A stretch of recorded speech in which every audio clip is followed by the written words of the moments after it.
पुढे बघत गेल्या काही दिवसांपासून आपल्या वादग्रस्त विधानांमुळे कृषी मंत्री माणिकराव कोकाटे चर्चेत आहेत। यावरून त्यांच्यावर जोरदार टीका होते, तर दुसरीकडे उपमुख्यमंत्री अजित पवारांनीही कोकाटेंचे कान टोचलेत। नुकतंच त्यांनी कृषी मंत्रीपद म्हणजे ओसाड गावची पाटीलकी असल्याचं म्हणत जाणीवपूर्वक आपल्याला हे खातं दिल्याचं विधान कोकाटेंनी केलं होतं आणि त्यांच्या या विधानानंतर विरोधकांनी टीकेची झोड उठवली। दरम्यान या सर्व वादानंतर उपमुख्यमंत्री अजित पवारांनी माणिकराव कोकाटेंना काय सल्ला दिला पाहूयात। त्याच्यामध्ये मागही माणिकरावांना सांगितलं की शेतकऱ्यांच्या बाबतीमध्ये असं वक्तव्य होता कामा नये। त्याच्यामध्ये आता शेवटी तो आपला बळीराजा आहे, तो लाखाचा पोशिंदा आहे।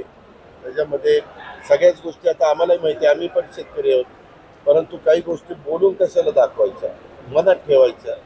त्यांना अजून सवय नाही मनात ठेवायची, त्याच्यामुळे असं फार महाग, आता मला जास्त महागात पडतं।